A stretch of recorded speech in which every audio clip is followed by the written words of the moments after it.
What if a harmless, well-intentioned question suddenly flipped an entire talk show upside down? What if a routine celebrity interview became one of the most unforgettable, tension-filled moments ever caught on daytime TV? That's exactly what happened when Kelly Clarkson sat down with Michael J. Fox. And what he revealed next froze the whole studio in stunned silence.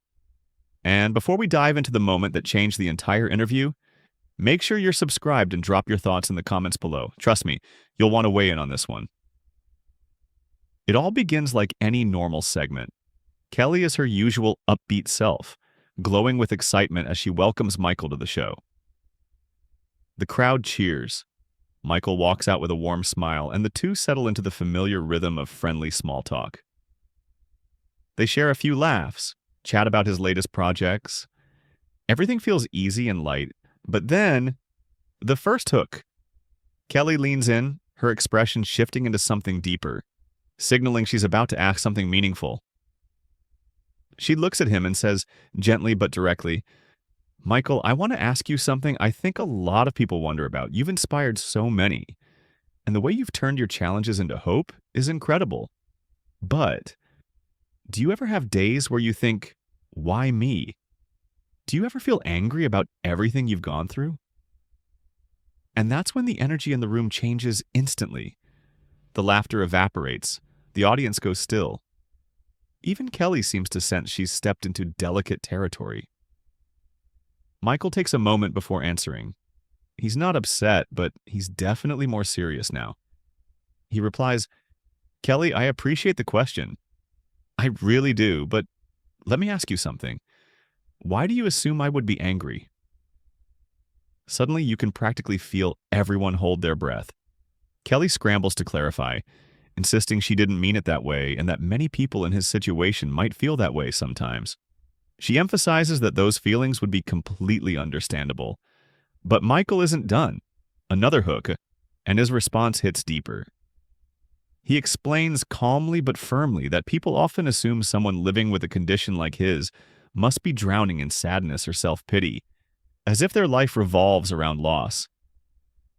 "People mean well," he says, "but they forget something important. I don't wake up thinking about what I've lost. I wake up thinking about what I'm going to do." It's a powerful truth, and Kelly nods, trying to show she understands, but Michael continues, peeling the layers back even further. He says that what really frustrates him about these kinds of questions is the unspoken expectation that he's supposed to perform sadness to fit people's assumptions about disability. "It's like people need me to be angry so they feel more comfortable with their own perceptions," he says. Kelly apologizes and tries again, explaining she only wanted to show the human side of his experience, that he's more than just a symbol of optimism. He's a real man with real emotions. Then comes the moment that truly silenced the room. Michael looks at her and says, "All right, let's talk about the human side. The human side is this. I've built a life I'm incredibly proud of. I have a family I love, a career filled with moments I cherish, and a foundation that's making real progress. And yes, some days are harder. Some days my body doesn't cooperate. But I don't need pity. I don't need people wondering whether I'm secretly miserable. What I need is for people to see me as a whole person, not just my diagnosis." Now the studio is dead quiet. Kelly, clearly moved, responds with respect and admits that interviews can sometimes unintentionally reduce someone to just one part of their story. She assures him that wasn't her intention, but Michael gently pushes one more truth forward. And it's the hook that stayed with everyone long after the camera stopped rolling. He says, "I've done hundreds of interviews, maybe thousands, and almost every one of them leads back to the same questions. How do you stay positive? Aren't you angry? What's your secret? And I understand why people ask, but just once, I'd love for someone to ask about the work I'm doing now, not how I'm coping with my circumstances." And just like that, the entire room understood. This wasn't an awkward moment. This was Michael J. Fox reminding the world who he really is. Not a symbol, not a tragedy, but a whole human being with a full life, a sharp mind, and a purpose far bigger than anyone expected. Kelly takes a slow breath, clearly trying to steady herself. She offers a gentle nod and says, "You're absolutely right, and I'm sorry for opening the interview that way. Let's shift completely. Tell me about the research your foundation is funding right now. What breakthroughs are you most excited about?" But before she can even finish pivoting, Michael lifts his hand. The entire room tenses again. Another moment you can feel coming like a wave. "Hold on," he says calmly but with unmistakable firmness. "I appreciate that you're trying to move forward, but we can't skip past this. Because here's the pattern. Someone asks a question that reduces me to my condition. I push back, and then we immediately pretend nothing happened. But that's exactly the problem. Nothing gets addressed." The audience goes still. Kelly shifts uncomfortably, now fully aware that this is no longer a typical daytime interview. She whispers, "Okay, I'm listening. What do you want to address?" Michael leans slightly forward. "I want to address the fact that you opened this conversation in front of everyone here and everyone watching at home by asking me to basically confirm that my life must be hard, that deep down I must be suffering. And when I tell you that isn't the truth I live with, you apologize. But you don't really hear me. Your mind immediately jumps to the next question, the next moment, the next beat of the show. But Kelly, I'm not a segment. I'm not a narrative arc you need to shape. I'm a human being sitting across from you." You could hear a heartbeat in the silence. Kelly's eyes start to gloss over as she says softly, "You're right. I was thinking like a host, like a producer trying to create something meaningful for viewers, not like someone having a real conversation with an actual person. That's on me. I take full responsibility." Michael's expression softens only slightly as he nods. "I believe you, but you need to understand this. When you have a platform this big, the questions you ask matter. They guide how millions of people think. If you ask whether I'm angry about my condition, you're suggesting that anger is what people should expect. If you ask how I cope with tragedy, you're telling them my life is tragic by default. Do you see the ripple effect?" Kelly wipes the corners of her eyes. "I do. I honestly do. And I think this might be one of the most important conversations I've ever had on the show. I really believed I was coming from a place of empathy. I didn't realize how much weight a question like that carries." Michael's tone becomes gentler, but still deeply honest. "Empathy is a good thing, but empathy without understanding can do real damage. Because instead of asking me what my experience actually is, you're projecting what you think it must be. There's a huge difference between saying, 'Tell me about your life,' and saying, 'It must be so hard, right?' One invites truth. The other puts words in my mouth." Kelly takes a moment, really absorbing every word. She finally says, "You're teaching me something incredibly important, even though this is uncomfortable. So many of us, myself included, think we're being supportive when we're actually reinforcing stereotypes. We think we're showing compassion when we're really just being condescending without meaning to." "That's exactly it," Michael replies. "And look, I don't think you're a bad person. I don't think your intentions were harmful. But intention isn't the same as impact. And the impact of these kinds of questions is that people with disabilities or chronic conditions get boxed into a single identity. We become objects of pity or feel-good inspiration stories. There's rarely anything in between." Kelly looks at him with full sincerity.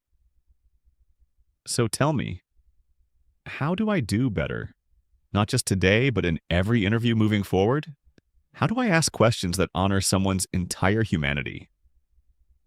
Michael pauses, thinking, then says, "You start by dropping the assumptions. You listen more than you talk. You understand that someone's medical condition is only one chapter of a much bigger book. And maybe most importantly, you ask yourself before you open your mouth, am I asking this because I genuinely want to understand? Or because I think it's what the audience expects?" Kelly exhales, almost in relief but also with humility. That last part hits hard, because you're right. I was thinking about what I thought viewers wanted to hear. I was trying to create a moment, and in doing that, I reduced you to that moment instead of seeing you as a full person. Michael nods slowly, and the room stays silent, hanging on whatever he's about to say next. And that, Michael explains, is the trap of television. Every moment has to be a highlight. Every exchange turned into something shareable, something bite-sized for social media. But real life isn't structured like that. Real conversations aren't about crafting emotional beats. Sometimes the most meaningful moments come from simply listening, from just talking without trying to extract a headline. Kelly exhales slowly and admits, "This probably isn't the interview either of us expected, but I think it's exactly the one that needed to happen. Thank you for being willing to have this conversation in public.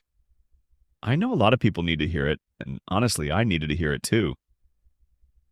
Michael's expression softens. "I appreciate that. And just to be clear, I'm not attacking you personally. I'm not.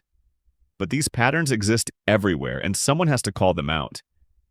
If I stay silent, nothing changes. I've been in this position long enough to know that politeness alone doesn't serve anyone." Kelly nods. "You're right, and I'm glad you called it out. This is humbling, but I think sometimes we need to be humbled. I needed it today." Michael leans in and challenges her further. Humility is good. It means being open to growth. But here's my challenge. Don't just learn from this privately. Don't just tell your producers later that you'll do things differently. Talk about it. Share this conversation. Let people see that you made a mistake, that you're willing to own it and grow. That's how real change happens. Not through performative allyship, but through honest acknowledgement of where we fall short. Kelly nods emphatically. "I promise I will. I want to use this platform not to make myself look good for admitting I was wrong, but because this is bigger than both of us. It's about how we talk about disability, chronic illness, and people who are different from us." Michael smiles slightly. "Good. You have influence, Kelly. Reach. And with that comes responsibility. Every time someone with a disability or chronic condition is on your show, you set the tone for how millions will think about them. That's a huge responsibility." Kelly reflects, "You're right. I've thought about representation and giving people a platform, but I hadn't thought deeply about the messages I'm unintentionally reinforcing. I need to consider that more." Michael leans forward, serious but calm. "Exactly. It's not always about bad people doing bad things. Often it's about good people with good intentions who haven't examined their own biases and assumptions. We all have them. The question is whether we're willing to look honestly and do the work to change." Kelly exhales, clearly moved. "This has been one of the most important conversations I've ever had, and I mean that sincerely. I came in expecting a chat about your career and foundation, and instead, you've given all of us a masterclass in thinking critically about how we communicate." Michael chuckles softly. "I didn't plan this either, but sometimes the most important conversations are the ones you don't plan. You have to be honest in the moment and see where it goes. I appreciate that you stayed in the discomfort with me instead of shutting down or getting defensive." Kelly smiles. "Getting defensive would have been easy, but the easy route isn't always the right one. You deserved more than that, and so did the audience. Thank you for pushing back, even though I know it wasn't easy for you either." Michael's first smile of the interview appears. It's never easy to call people out, especially those who mean well, but it's necessary.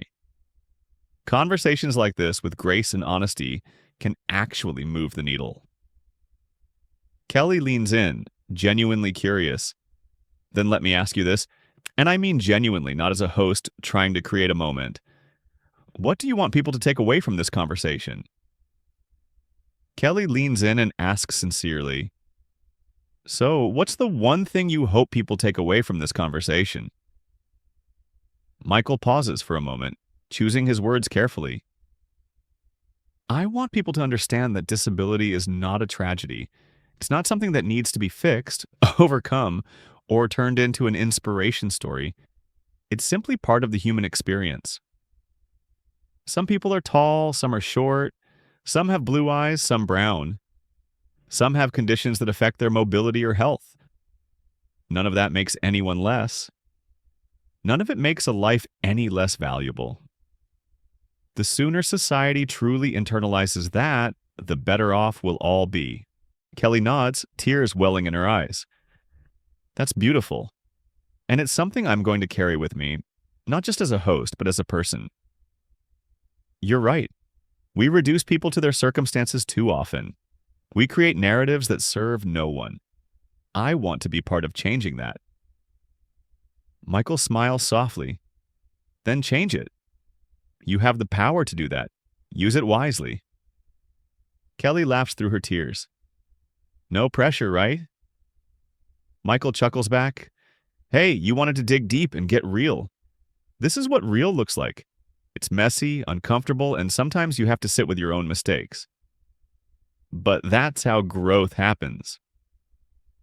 Kelly nods, emotion in her voice. I can't thank you enough. This conversation will stay with me for a long time, and I hope everyone watching takes something from it too. We all need to examine how we think about and talk about disability. Michael adds, I hope so too. I know this wasn't the lighthearted, fun interview anyone expected, but sometimes that's exactly the point. Disrupting the pattern is how change happens. Kelly looks at him in the audience, which has been silent throughout. We just witnessed something really special here. This is what honest dialogue looks like. This is what it means to truly listen and learn. I'm grateful to Michael for teaching us all something today. The audience begins to applaud and Michael waves them off, smiling softly. Just remember what we talked about, that's all I ask. Kelly nods. We will, all of us. And there it is. What began as a standard celebrity interview became one of the most raw, honest conversations about disability, media representation, and the responsibility that comes with the platform. It wasn't the comfortable feel-good moment anyone expected, but it was the moment that needed to happen. So make sure to hit that subscribe button and leave a comment below. What do you think about how Michael handled this conversation? Was he right to call Kelly out, or do you think he went too far? Share your thoughts. We want to hear from you.